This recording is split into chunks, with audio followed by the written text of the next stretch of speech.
राजधानी दिल्ली में half lockdown लग चुका है क्योंकि दिल्ली सरकार ने रात 10 बजे से लेकर सुबह 5 बजे तक के लिए कोरोना कर्फ्यू लगा दिया है। यानी कि कोई भी व्यक्ति रात 10 बजे के बाद और सुबह 5 बजे के पहले घर से नहीं निकल पाएगा, और अगर निकलेगा तो दिल्ली सरकार उसके ऊपर या फिर दिल्ली पुलिस उसके ऊपर फाइन लगा देगी।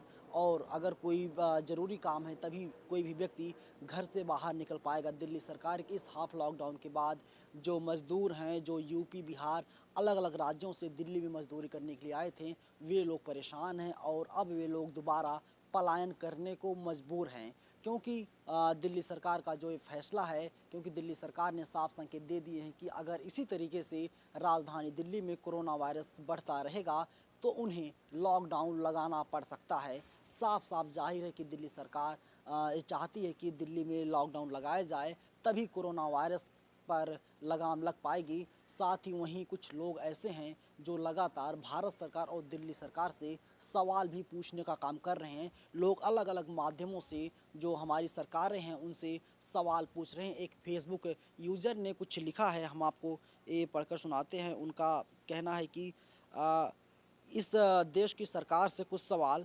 कोरोना के खिलाफ 385 दिन में आपने क्या किया? कोरोना की दूसरी लहर ना आए। दूसरी लहर छोड़ दीजिए, देश में चौथी लहर आ गई है और 385 दिन से ज़्यादा हो गए हैं, 1 साल से ज़्यादा हो गए, लेकिन भारत सरकार ने कोई ऐसा कदम नहीं उठाया। अब वही बात चल रही है कि पूरे देश में लॉकडाउन लगा दिया जाए। साथ ही उनका दूसरा सवाल ये है कि अगर कुछ ना किया और लहर भी आ गई तो इसे रोकने के लिए लॉकडाउन के अलावा आपके पास क्या रास्ता है? वही बात हुई कि आप कोई रोकथाम नहीं कर पाएँ, आप बड़े-बड़े अस्पताल नहीं बनवा पाएँ, ना ही आप कोई अन्य व्यवस्था कर पाएँ। लेकिन बड़ा सवाल ये है कि जिन-जिन राज्यों में चुनाव हैं, वहाँ पर ऐसा लग रहा है कि अब वहाँ पर कोरोना नहीं फैलेगा। वहाँ पर लगातार देश के प्रधानमंत्री नरेंद्र मोदी हों या फिर टीएमसी की मुख्यमंत्री, पश्चिम बंगाल की मुख्यमंत्री ममता बनर्जी हों, लगातार चुनावी रैलियाँ की जा रही हैं। साथ ही वहीं जो देश के गृह मंत्री अमित शाह हैं, उनकी तरफ से भी लगातार रैलियाँ की जा रही हैं, जिसमें हज़ारों नहीं बल्कि लाखों की तादाद में भीड़ इकट्ठा हो रही हैं। और लगातार भारतीय जनता पार्टी हो या फिर टीएमसी के नेता वर्कर हों, हर कोई यही कह रहा है कि जब 2 मई को नतीजे आएंगे तो बंगाल से पूरी तरीके से बीजेपी विदा हो जाएगी, बंगाल से पूरी तरीके से टीएमसी विदा हो जाएगी, टीएमसी दोबारा नहीं आ पाएगी। वहीं तीसरा सवाल उनका यही है कि अगर वैक्सीन के अलावा कोई रास्ता नहीं है या नहीं था तो अपने लोगों को देने की बजाय दूसरे देशों क्यों दिया?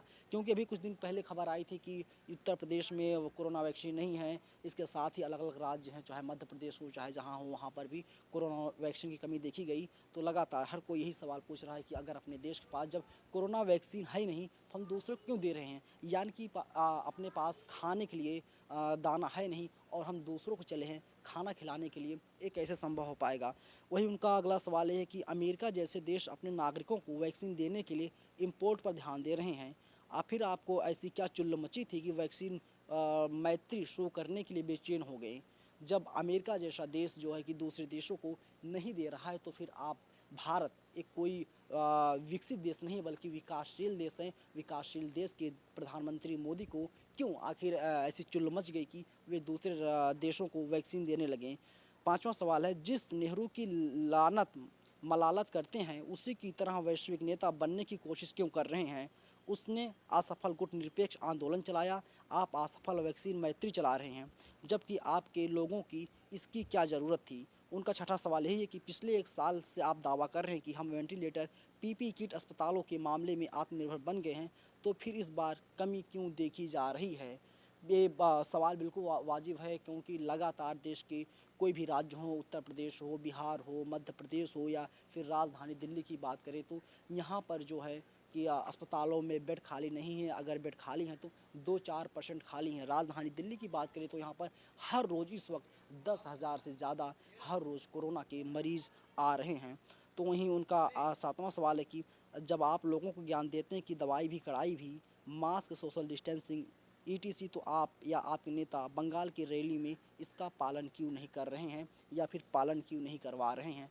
बिल्कुल सही बात है कि जब राजधानी दिल्ली में लगातार हर रोज़ 10,000 से ज़्यादा मरीज़ कोरोना का आ रहे हैं और फिर यहाँ पर इसलिए आ रहे हैं क्योंकि यहाँ पर कोरोना की टेस्टिंग हो रही है।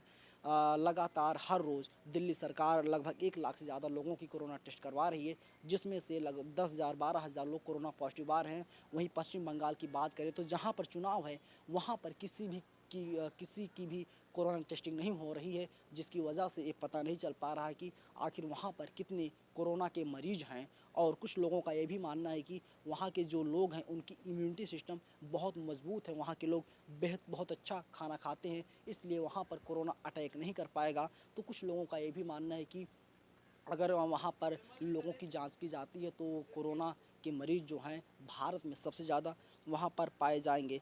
आठवां सवाल है कि जब मास्क नहीं पहने, कर्फ्यू का पालन नहीं करने पर आम आदमी पार्टी का चालान कट रहा है, तो अमित शाह, जेपी नड्डा या दूसरे नेताओं का चालान क्यों नहीं कट रहा है? उत्तर प्रदेश हो, मध्य प्रदेश हो या दिल्ली हो, दिल्ली में तो दिल्ली सरकार, अगर आप कार में चलते हैं या चाहे जैसे भी चलते हैं, अगर आपका जो मास्क है वो नाक के नीचे है तो भी आपका 2,000 रुपये का चालान हर हाल में होना है। पहले 100 रुपये था, फिर बढ़ाकर दिल्ली सरकार की तरफ से 500 रुपये किया गया और अब 2,000 रुपये मास्क ना लगाने पर चालान काटा जा रहा है।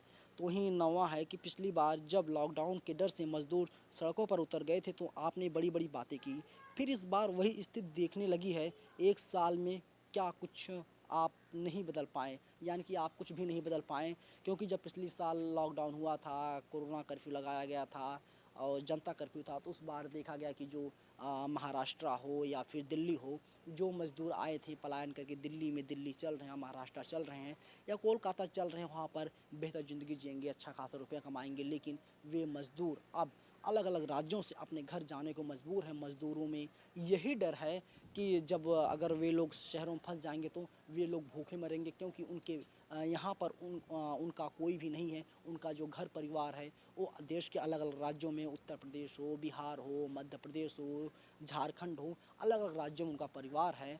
और कोरोना कितना ख़तरनाक है इसका अंदाज़ा साफ लगाया जा सकता है कि राजधानी दिल्ली में हर रोज़ लगभग 200 मरीज मर रहे हैं। और 10वां सवाल ये है कि पीएम केयर्स फंड के 3100 करोड़ रुपए का आपने क्या किया?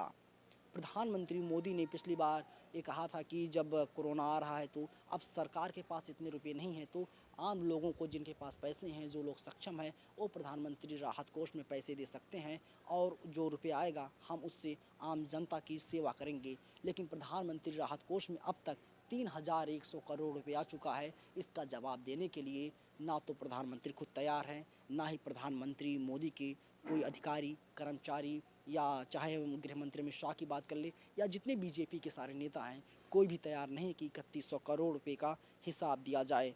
तो वहीं जो 11वां सवाल है कि देश के मीडिया को ये सवाल पूछने की इजाज़त कब देंगे? यानी कि देश की मीडिया पूरी तरीके से चुप है, देश की मीडिया पूरी तरीके से गोदी मीडिया बनी हुई है। देश की मीडिया ये सवाल जो बीजेपी है, भारतीय जनता पार्टी है, केंद्र की मोदी सरकार है, उससे सवाल पूछने की हिम्मत क्यों नहीं कर रही है? पूरा देश जानना चाहता कि आखिर उनके सामने क्या मजबूरियां हैं। कुछ लोगों ने इस पर कमेंट भी किया है। हाँ, मैं आपको पढ़कर सुनाना चाहूँगा। एक ने कमेंट किया है कि दूसरे देशों ने भी कुछ नहीं किया। ये साफ लगता है कि ये मोदी भक्त हैं, इसीलिए कह रहे हैं कि दूसरे देशों ने भी कुछ नहीं किया तो इसलिए भारत भी नहीं करेगा। अगर हम वोट देते हैं, हम अपने मताधिकार का प्रयोग करते हैं, भारत में रहते हैं, हम इसलिए वोट देते हैं कि जो सरकारें आएंगी हमारे लिए बेहतर करेंगी। लेकिन जब सरकारें बन जाती हैं तो इस तरीके से जब हरकतें करती हैं तो आम जनता को कुछ नहीं मिलता। तो एक ने कमेंट करते लिखा है कि वाजिब सवाल है, यानी कि ये सवाल देश की सरकार से पूछा जाना चाहिए और जब देश की सरकार से ऐसे सवाल पूछे जाएंगे तो तभी देश का भला हो सकता है। एक ने लिखा शानदार कहूँगा, बस कुछ लिखा तो तुम कहोगे कि समझा रहा हूँ। तो फिर एक का सवाल है कि बिंदु संख्या 10 के बारे में पहले से पता था कि इसकी सूचना नहीं दी जाएगी, ना ही कोई मांग सकेगा, लेकिन उस वक्त जिसने ये सवाल किया वो राष्ट्रद्रोही घोषित हुआ। जब देश की जनता ने या जो कुछ लोग जागरूक हैं उन्होंने देश के प्रधानमंत्री मोदी या केंद्र सरकार से सवाल पूछने की हिम्मत की तो उन्होंने पूछा कि 31,000 करोड़ रुपए का क्या हुआ जो आम जनता ने दिया था, जिसमें कई करोड़ रुपए जो फिल्म अभिनेता है अक्षय कुमार ने भी दिया था। तो अभी तक कोई जवाब देने को तैयार नहीं है कि जो 3,100 करोड़ रुपए प्रधानमंत्री राहत कोष में आया, आखिर वो पैसा कहाँ गया? लोग अब जब बंगाल में चुनाव हो रहा है, 5 राज्यों में चुनाव था, 4 राज्यों में चुनाव निपट चुका है, 1 राज्यों में बचा हुआ जहाँ पर पश्चिम बंगाल में 4 फेज़ का चुनाव हो चुका है और 4 फेज़ का चुनाव होना है। तो लगातार पूरे देश की जनता यही पूछ रही है कि जो 3100 करोड़ रुपए आया था, क्या उसी पैसे को अब पश्चिम बंगाल में लगाया जा रहा है, या फिर जो पैसा लगाया जा रहा पश्चिम बंगाल में वो पैसा कहाँ से आया था। फिलहाल की स्थिति है पूरा देश भारत हमारा लगातार कोरोना वायरस के कहर से जूझ रहा है, लेकिन हमारी सरकारें पश्चिम बंगाल में रैली करने में व्यस्त हैं। दिल्ली की जनता हो, उत्तर प्रदेश की जनता हो या मध्य प्रदेश की जनता हो, इलाज के अभाव में भले मर जाए, उन्हें वेंटिलेटर ना मिले, उन्हें अस्पताल ना मिले, उन्हें डॉक्टर्स ना मिले, लेकिन लगातार पश्चिम बंगाल जैसे राज्यों में चुनाव प्रचार होना चाहिए, क्योंकि पहले चुनाव प्रचार है, उसके बाद ही देश की जनता है। मैं ऐसा इसलिए कह रहा हूँ क्योंकि देखने में ऐसा ही लग रहा है कि जो पूरी बीजेपी है, जो पूरा सिस्टम हमारा इस समय पश्चिम बंगाल में लगा हुआ है, और वहाँ पर बीजेपी ज़रा सा भी कोर कसर नहीं छोड़ रही है कि वहाँ पर उन्हें कहीं हार ना मिल जाए। लगातार बीजेपी पूरी ही कोशिश कर रही है कि पश्चिम बंगाल में उन्हें जीतना है। आज के लिए बस इतना ही। आप हमारे चैनल को तुरंत आप सब्सक्राइब कर दीजिए और अपने 5 दोस्तों में शेयर भी कर दीजिए। धन्यवाद।